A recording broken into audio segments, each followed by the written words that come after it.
आशीषों का प्रभु जी हिस्सा होता है परमेश्वर। सो प्रभु अपने वचन को परमेश्वर हमारे हृदय पर आने दीजिए, हमारे पत्थर के हृदय को बदलकर हमें मांस का हृदय दीजिए प्रभु, और हमारे कानों को, हमारे हृदय को खोलिए प्रभु जी। हर एक रुकावट को प्रभु हम प्रार्थना करते कि आप प्रभु तोड़ दीजिए यीशु के नाम में प्रभु, और अपनी पवित्र हुजूरी हमारे बीच में दीजिए प्रभु। प्रभु तेरा खादिम प्रभु तुझसे प्रार्थना करता है कि बोलने वाली जबान भले मेरी हो, लेकिन रूह पाक और प्रभु पवित्र आत्मा की भरपूरी तेरी हो प्रभु।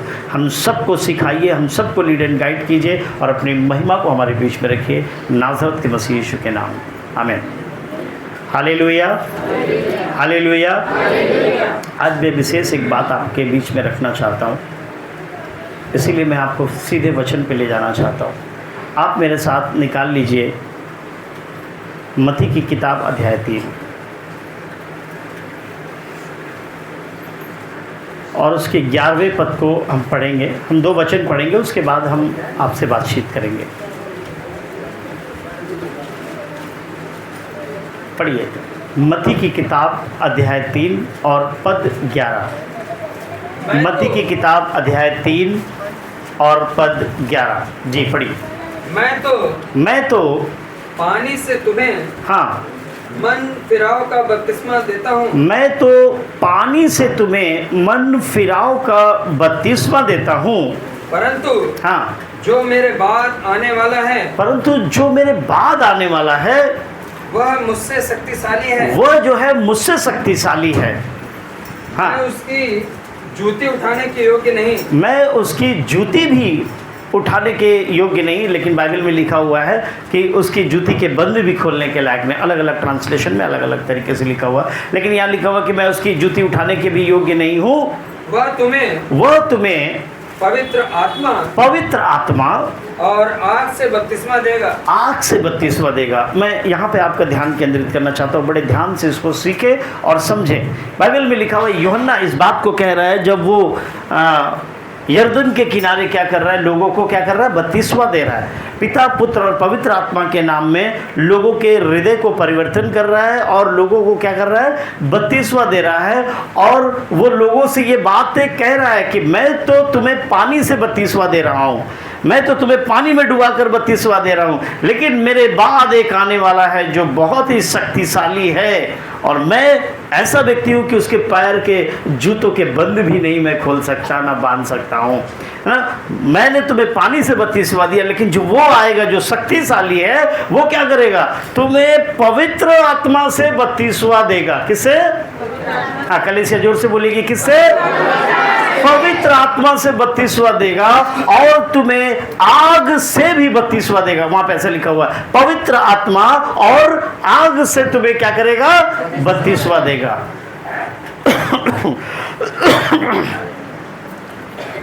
बाइबल में ये 2 बपतिस्मों के बारे में लिखा है, और मैं ऐसा समझता हूँ कि 3 बपतिस्मों के बारे में बाइबल में लिखा है। एक तो मन फिराव का बपतिस्मा, पानी का बपतिस्मा, और जो है मन फिराव का बपतिस्मा को आप विश्वास का बपतिस्मा भी कह सकते हैं, और दूसरा पानी का बपतिस्मा, और तीसरा जो है आग का बपतिस्मा। सो हर एक विश्वास करने वाला विश्वास का बपतिस्मा पाता है जब वो परमेश्वर के करीब आता है, लेकिन उसके बाद वो जिस रिचुअल से गुजरता है पिता, पुत्र, पवित्र आत्मा के नाम में, जब वो पानी का बपतिस्मा लेता है तो क्या होता है, पवित्र आत्मा क्या करता है, उसे अपनी मामूरी से भरता है। जैसे यीशु मसीह के बारे में हमने देखा है, यीशु मसीह जब पानी से बपतिस्मा लेकर बाहर आया तो आकाश उसके लिए खुल गया, और पवित्र आत्मा कबूतर के रूप में आकर उसके ऊपर क्या हुआ, बैठ गया। कई बार मेरे प्रियो, हम और आप भी जब यीशु मसीह पर विश्वास करते हैं, जब यीशु मसीह में आत्मिक रीति से चलने लगते हैं, या जब हम यीशु मसीह पर विश्वास करके पिता, पुत्र, पवित्र आत्मा के नाम में बपतिस्मा लेते हैं, तब ये पवित्र आत्मा का बपतिस्मा हमें और आपको मिलता है। आमीन। और कईयों ने, हमें से यहाँ पर बहुत सारे ऐसे बैठे हुए, कईयों ने पवित्र आत्मा के बपतिस्मा का अनुभव भी किया होगा। आमीन। कई लोगों ने किया होगा पवित्र आत्मा के बपतिस्मा का अनुभव। और मैं आपसे गुजारिश करूंगा, अगर आपने अभी तक पवित्र आत्मा के बपतिस्मे का अनुभव नहीं किया है तो मैं कहूँगा कि आप क्या करना है, उसका अनुभव जरूर लीजिए, क्योंकि ये बहुत ज़रूरी है। उसके बाद एक बात और लिखी हुई है वहाँ पर कि यीशु मसीह एक तो पवित्र आत्मा का बपतिस्मा देगा और दूसरा आग का बपतिस्मा के बारे में भी वहाँ पे लिखा हुआ है। किसके बारे में? आग के बपतिस्मे के बारे में वहाँ पर लिखा हुआ है।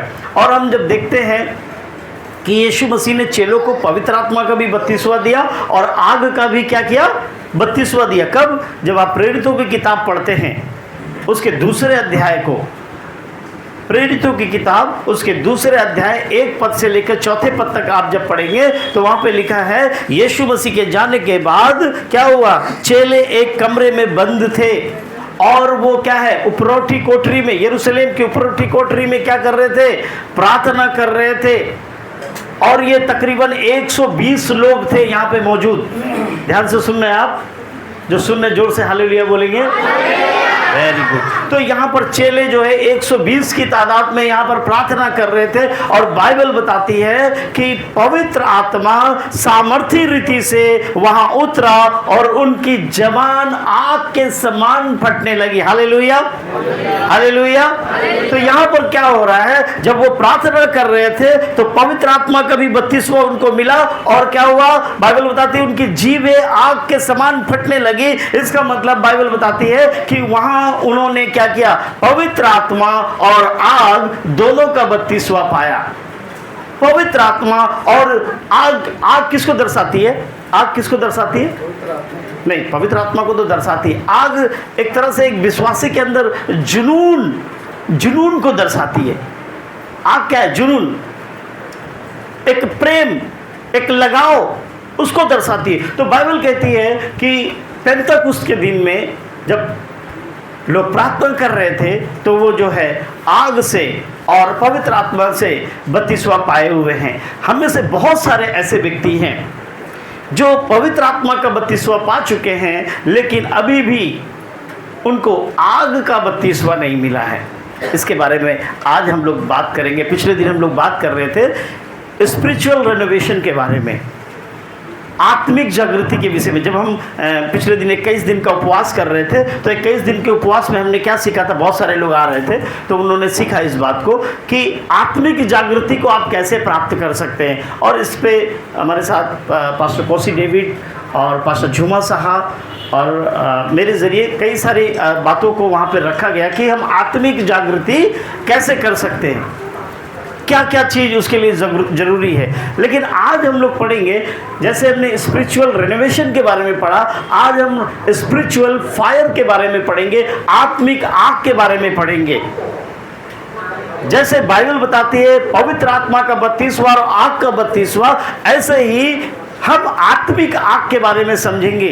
और वो आत्मिक आग बाइबल में लिखा हुआ है यीशु ने देने का वायदा किया है आपको। वो आत्मिक आग जो पेंतकुस्त के दिन में 120 लोगों के ऊपर में क्या हुआ? भरपूरी से उतरी। और वो आत्मिक आग से हमें और आपको भरना बहुत ज़रूरी है। यदि हम मसीह हैं तो मसीह जीवन में अगर आप आत्मिक आग से नहीं भरे हुए हैं तो हम क्या है? ठंडे मसीह हैं। बाइबल में ऐसे लिखा हुआ है रेवलेशन की किताब में, या तो तुम ठंडे हो जाओ या तो नहीं, गुनगुने नहीं, या तो तुम ठंडे हो जाओ या तो गर्म हो जाओ। गुनगुने रहना ठीक नहीं है। या तो ठंडे हो जाओ या तो गर्म हो जाओ, गुनगुने रहना ठीक नहीं है। तो बाइबल कहती है यदि हम आत्मिक व्यक्ति हैं, हम मसीही लोग हैं, तो हमें आत्मिक आग से भरना बहुत ज़रूरी है। उस आग में बने रहना बहुत ज़रूरी है। अगर हम उसमें नहीं बने रहते हैं तो हमारा आत्मिक जीवन जो है क्या हो जाएगा? बुझ जाएगा, ठंडा पड़ जाएगा। आपको पता है यीशु मसीह जब वहाँ पे था तो उसने अपने चेलों में पवित्र आत्मा और आग का, दोनों का जो है क्या किया?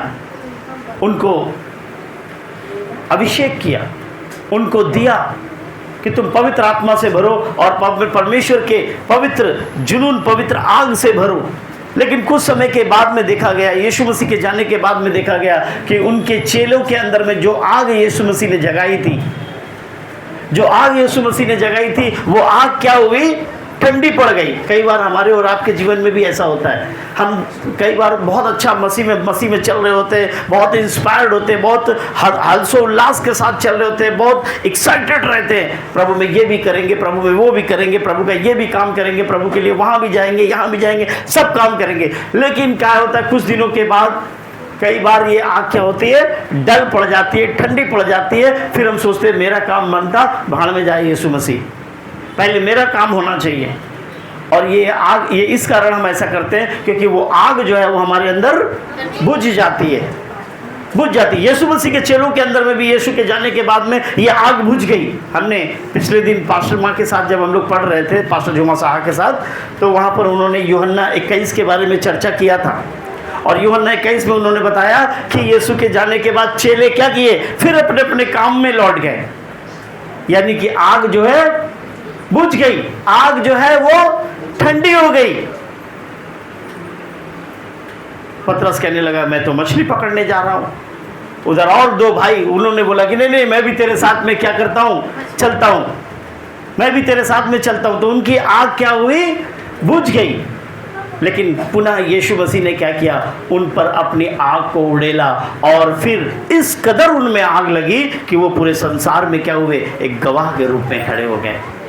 मेरे प्रियो, मैं आपको बताना चाहता हूँ, पवित्र आत्मा की जो आग है उसकी उपस्थिति हमारे जीवन में बहुत ज़रूरी है। और यही आग जो है, यही जुनून जो है, वो हमारे अंदर दर्शाता है कि हम प्रभु से कितना प्रेम करते हैं। आप मसीह में हैं ये बड़ी बात नहीं है, आप मसीह में हैं ये बड़ी बात नहीं है। आज दुनिया की सबसे बड़ी आबादी मसीह में है, लेकिन यीशु मसीह का जुनून कितने लोगों के पास में है, यीशु मसीह के लिए पैशनेट कितने लोग हैं, यीशु मसीह के लिए प्रेम दिखाने वाले कितने लोग हैं। और यही आग जो है आपको यीशु मसीह के लिए प्रेमी बनाती है। यही आग जो है आपके अंदर जुनून को पैदा करती है और आपको परमेश्वर के पीछे चलने के लिए मजबूर कर देती है। एक मसीह के अंदर में हमेशा ये आग जलती रहनी चाहिए। हो सकता है इसमें अप एंड डाउन्स आते हैं, आत्मिक आग के अंदर में अप एंड डाउन्स आते रहते हैं। एक मसीह के जीवन में अप एंड डाउन्स आना ये स्वाभाविक बात है, ये मैं मान सकता हूँ। बहुत सारे पास्टरों के जीवन में भी अप एंड डाउन्स आते हैं, लेकिन आग का बुझ जाना ये स्वाभाविक नहीं है, ये अस्वाभाविक बात है। यदि आपके अंदर आग बुझ गई है, इसका मतलब है कि शैतान ने आपको पकड़ लिया है, शैतान ने अपने आप को अधीनता में ले लिया है, शैतान ने आपको अपनी गिरफ्त में ले लिया है। इसीलिए उसने क्या किया, आपके अंदर पानी डालकर उस आग को क्या किया, बुझा दिया है। अप एंड डाउन आ सकते हैं आत्मिक आग में, आपके मसीही जीवन में आत्मिक आग के अंदर में अप एंड डाउन आ सकते हैं। हो सकता है कभी बहुत ज़्यादा बढ़ जाए, हो सकता है कभी थोड़ा सा हल्का सा डल पड़ जाए, लेकिन अगर बुझ गई है तो याद रखिए कि शैतान ने क्या किया है, आपको अपनी अधीनता में ले लिया है, आपको अपने पंजों में जकड़ लिया है, आपको उसने क्या किया है, कंट्रोल कर लिया है। बाइबल में लिखा हुआ है, लेवियों की किताब जब आप पढ़ते हैं, जिसको बोलते हैं लेवी व्यवस्था, लेवी व्यवस्था की किताब उसके 6ठे अध्याय और 13वें पद में ऐसा लिखा हुआ है कि वेदी की जो आग है, मैं आपके लिए पढ़ना चाहूंगा, लेवी व्यवस्था 6ठा अध्याय और उसका 13वां पद।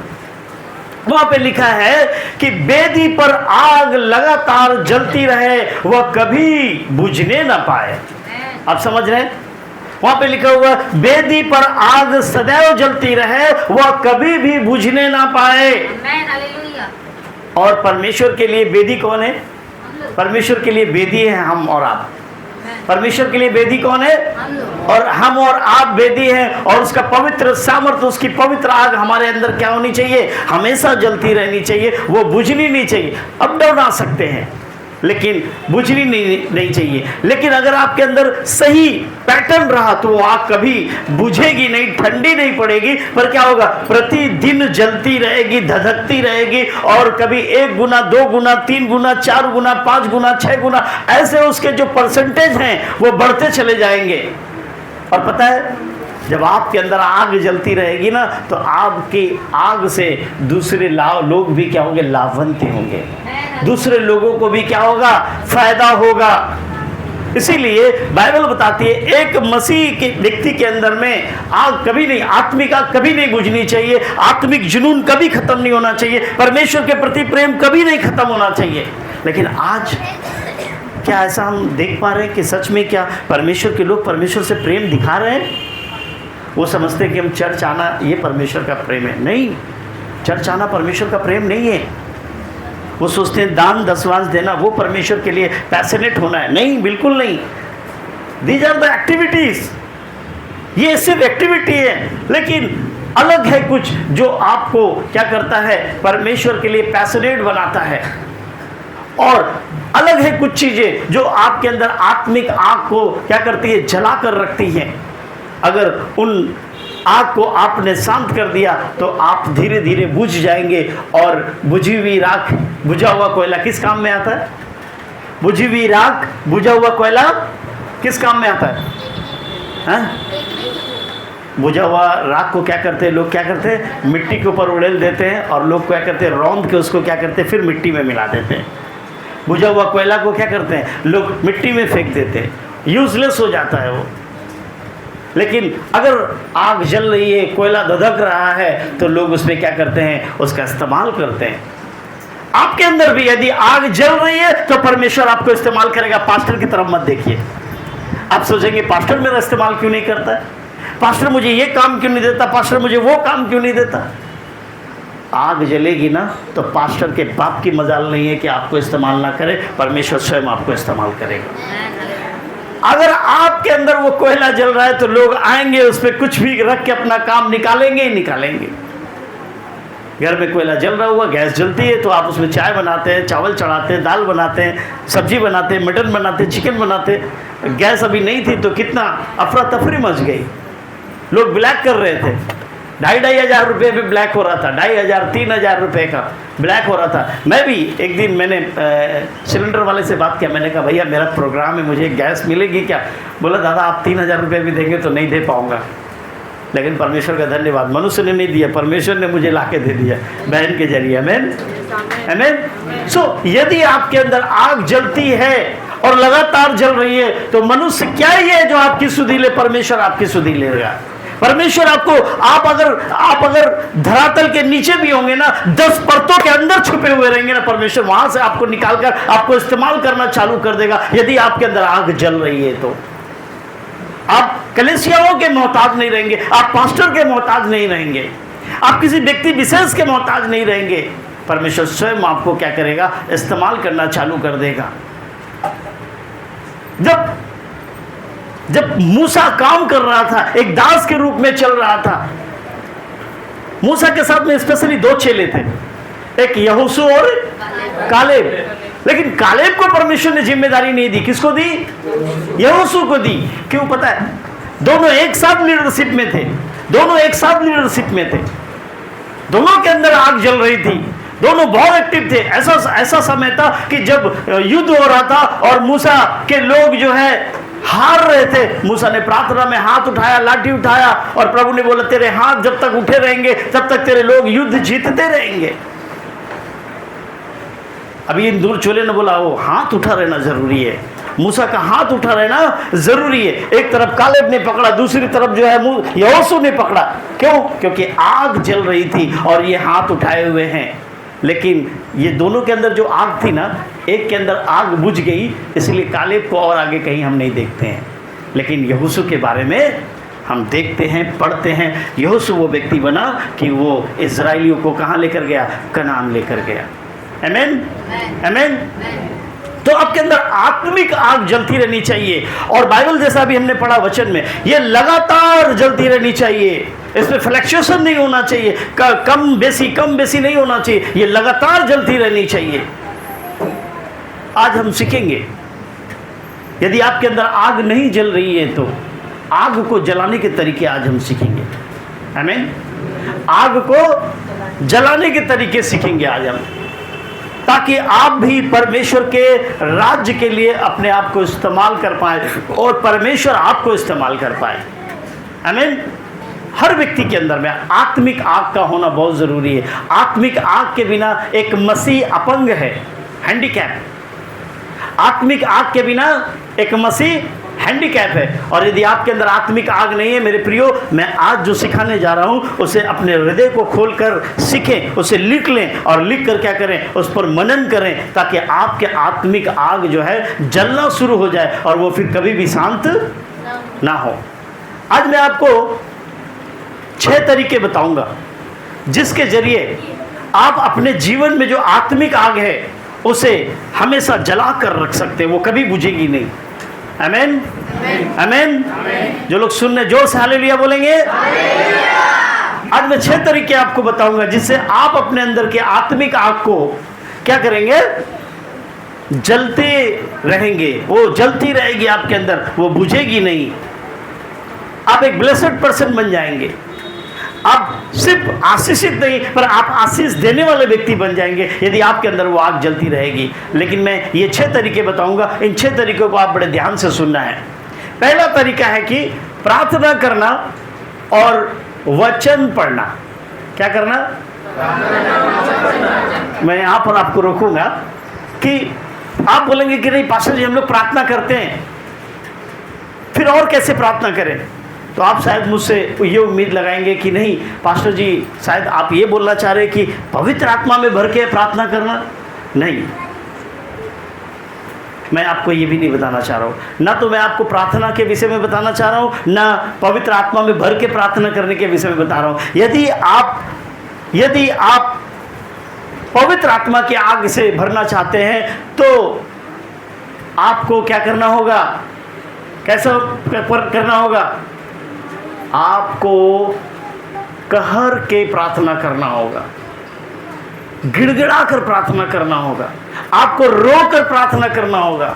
आपका दिल प्रार्थना में कहरना चाहिए, आपकी प्रार्थना में कहरने की आवाज आनी चाहिए। बाइबल में लिखा हुआ है कि आप सिर्फ प्रार्थना करेंगे तो प्रार्थना पे आप जयवंत नहीं पा सकते हैं। ज़्यादातर बाइबल में 2 तरह की प्रार्थनाओं के विषय में ज़्यादा चर्चा है, एक पवित्र आत्मा में प्रार्थना करना और एक अन्य भाषा में प्रार्थना करना, है ना। प्रार्थना एक सिंपल शब्द है, लेकिन 2 तरह की प्रार्थनाएं विशेष करके कैटेगराइज की गई हैं, एक पवित्र आत्मा में प्रार्थना करना और दूसरी अन्य भाषा में प्रार्थना करना। हम में से बहुत सारे ऐसे लोग होंगे जो अन्य भाषा में प्रार्थना करते होंगे, लेकिन क्या अन्य भाषा में प्रार्थना करने से आपको रिजल्ट मिल रहे हैं? अगर नहीं मिल रहे हैं तो मैं आपसे कहूंगा सिर्फ आप प्रार्थना ना करें, सिर्फ अन्य भाषा में प्रार्थना ना करें, पर आत्मा में प्रार्थना करें, कहर कर प्रार्थना करें, गिड़गिड़ा कर प्रार्थना करें, रो कर प्रार्थना करें। तब आपकी प्रार्थना जो है परमेश्वर तक पहुंचेगी। और जब आप कहर कर प्रार्थना करेंगे, गिड़गिड़ा कर प्रार्थना करेंगे, रो कर प्रार्थना करेंगे, तो आपके अंदर से जितना डस्ट है ना वो बाहर निकलेगा। जब आप रो कर प्रार्थना करेंगे ना, आपके अंदर से तमाम डस्ट बाहर निकलेगा, गंदगी बाहर निकलेगी और पवित्र सामर्थी अग्नि आपके अंदर प्रवेश करेगी। जब आप यहूदा की किताब पढ़ते हैं, यहूदा की किताब जो कि प्रकाशित वाक्य की पहले की किताब है, यहूदा की किताब पढ़ते हैं, वहां पे लिखा हुआ है उसके पहले अध्याय और 20 पद में लिखा हुआ है,